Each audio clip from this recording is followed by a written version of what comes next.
Kellemes szép estét kívánok! Önök a Városi TV Szeged sportmagazin műsorát, az Arénát látják. A mai műsorban sok mindennel foglalkozunk, ezért érdemes velünk tartani.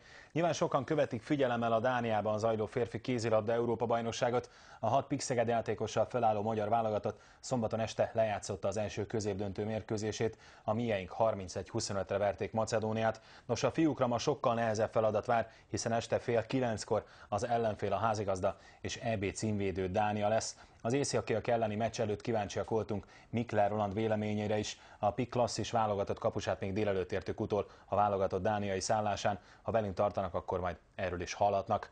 Komoly esélyt kapott a gyorsasági görkorcsolya, hiszen a bemutató sportágként ott lesz az idei ifjúsági olimpián Kínában. Ez pedig azt jelentheti, hogy akár szegedi versenyző is részt vehet ezen a versenyen. Többek között erről is beszélgetünk majd Garzó Erikával, a Tornado Team Szeged elnökével. Maradunk még a korcsolyánál, de betonról majd jégre váltunk. Az elmúlt héten rendezték meg Dresdában a rövidpályás gyorskorcsolyázók Európa-bajnokságát, ahol 3 szegedi kötődésű versenyző is részt vett. A Lajtos Szandrával és Kónya Zsófiával felálló női váltó bronzérmes lett. Erről korábbi edzőkkel, Szabó Krisztiánnal beszélgetünk majd. Emellett természetesen az elmúlt hétvége legfontosabb hírei is helyet kapnak a következő fél órában. Ezt tehát a mai kínálat, tartsanak velünk. A mai adást pedig kezdjük egy kis röplabdával. Már itt ül velem az első vendégem, Dávid Tibor, a Szegedi Röplabda Sportegyesület elnök helyettese. Szervusz, jó estét! Szervusz, Az elmúlt hétvégén rendeztek egy komoly versenyt, első alkalommal egy emlékversenyt, méghozzá a Titkos Lajos nemzetközi emlékversenyt, ezzel is az emlékének adóztatok a Szegedi Röplabda atyjának, ahogy ti is hívtátok. Egy nagyszerű kezdeményezésnek tűnik. Igen, azt gondoljuk, igen, és nem is volt kérdés az egyesület vezetőin között, hogy amikor ez szóba került, vagy egyáltalán beszélgettünk torna szervezéséről, hogy a Lajos bácsi emlékére mi egyszer valamikor szervezni fogunk egy tornát, úgyhogy ez most megtörtént a hétvégén, úgyhogy nagy örömünkre szolgált, hogy a kedves feleség, hogy a fia hozzájárult ehhez, engedélyezte, tehát és nagyon is örültek neki, hogy ez a torna létrejött. Ugye utánpótlás tornát rendeztetek, hiszen előről kezdtétek az építkezést jó néhány évvel ezelőtt. Most milyen korosztálynak rendeztetek tornát ezen a kupán? Most legkisebbeknek rendeztük a tornát, 3 korcsoportban versenyeztek a gyerekek. A kezdők úgynevezett zsinórlabda korosztályban, zsinórlabda versenyen indulhattak. A szupermini kategóriában indulhattak még, illetve mini versenyeket rendeztünk. Ez korcsoportban, korosztályban ez hány éveseket A legidősebb, a mini ugye U13-as, a szupermini U11-es. Ez a zsinórlabda, ezt hogy kell elképzelni, mert lehet, hogy van jó néhány olyan nézőnk, aki most találkozik először ezzel a fogalommal. Igen, ez ugye a röplabda a legegyszerűbb verziója, a gyerekek csak átdobják a labdát, illetve elkapják. Úgyhogy nincs átadás benne. Nincs. Illetve egymásnak passzolhatnak a pályán, de gyakorlatilag minden egyes érintésből megfogják a labdát, és csak át kell dobni a háló túloldalára. Mennyire az eredmény, a szempont egy ilyen utánpótlás tornán, ahol még szinte gyerekek versenyeznek? Mi mindig azt mondjuk, hogy az eredmény természetesen ilyen esetben nem számít, inkább érezzék jól magukat a gyerekek, legyen jó a játék, de hát nyilván egy versenyen azért ezt a gyerekek másképp élik meg, tehát mindenki első akar lenni, győzni akar, és azt gondolom ez normális is, és ez rendben is van, de az elsődleges célunk az, hogy a gyerekek jól érezzék magukat ezeken a tornákon. A Magyar Röplabda Szövetségnek pedig az a célja, hogy valahogy a röplabdát visszahelyezze arra a polcra, ahová való, hiszen a világon mindenhol az egyik legnévszerűbb csapatsportág, nálunk pedig vegetál.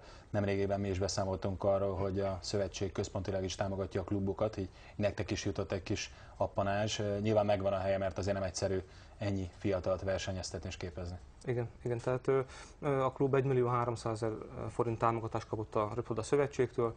Gyakorlatilag ez az összeg nem írja el az éves terembérleti költségünket, utazási költségeket óriási, tehát több korosztályban versenyzünk a bajnokságban, tehát a csapatok szállítása, versenyeztetése komoly költségeket jelent, de a legnagyobb tétel azért összességében a terembérleti költség, ami közel 3 millió forintot jelent éves szinten, tehát ilyen arányok vannak. Ez azért nem kicsi szám, most nyilván van, aki felkapta a fejét, hogy 3 millió forint terembérletre, de hát itt nagyon sok csapatot, nagyon sok korosztályt kell elhelyezni, tehát itt nem egy termet kell bérelni egész évben, hanem sok helyen voltatok. Igen, tehát napi szinten dolgozunk a csarnokban, a Felsővároson, a József Attila Általános Iskolában, hogy gyakorlatilag több órán keresztül, több csoporttal párhuzamosan, illetve egymás után dolgozunk.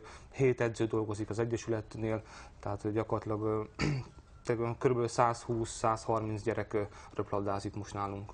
És ezek közül a gyerekek közül reményeitek szerint gondolom, hogy lesz majd NB1-es női játékos Szegeden, de hát mikor kerül erre sor? Gondolom sokan feltették már neked ezt a kérdést. Igen, sokszor beszélgetünk erről.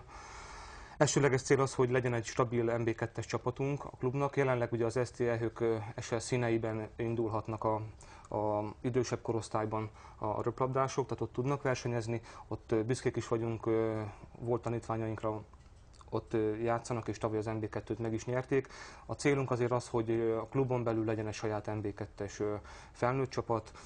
Ha ezt sikerül megvalósítani, és hosszú távon tartósan ezt tudjuk működtetni, akkor utána jöhet egy NB1-es csapat. Addig annak örülhetünk még, hogy egy Vasasnál egy ifjúsági korosztályban már saját nevelésű játékosunk játszik, és ott kopogtat a felnőtt csapat kapujában, tehát bízunk benne, hogy legalább egy ilyen részsiker is még lehet az STE-hők sikerei mellett. Ugye elsősorban most lányokkal foglalkozik az Egyesület. Igen, igen. 120-130 lánnyal dolgozunk körülbelül, igen. A fiúknál sajnos megcsappant a létszám, de dolgozunk azon, hogy újra legyenek fiúcsapatok is. Jelenleg a legkisebb korosztályban tudunk fiúcsapatokat felmutatni. Az a cél, hogy nyilván ők is azért újra akár nyilván a nagyobb bajnokságban is tudjanak majd szerepelni, tehát minél idősebbek is legyenek fiúk. Ugye idehaza Magyarországon vegetál sajnos a sportág, látjuk, hogy nem nagyon van nemzetközi válogatott szereplés, klub szinten is csak néhány egyesület vállalja, hogy kimerészkedik az országból.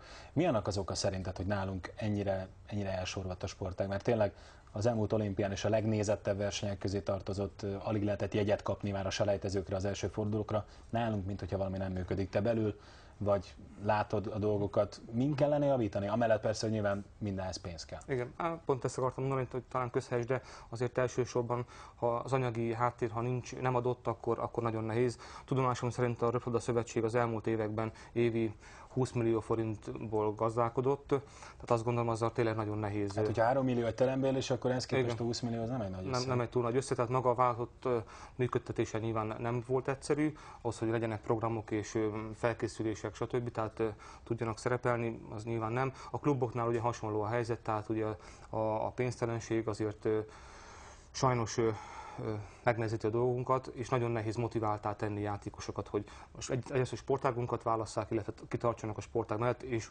maradjanak Magyarországon, főleg a tehetséges játékosok. Tehát az Európában nagyon sok játékos játszik külföldön, tehát azt lehet mondani, hogy vannak tehetségeink, de megtartani őket magyar klubokban, hát az eddig lehetetlen volt, most hát ha a támogatásnak köszönhetően lesznek minőségi játékosok Magyarországon is.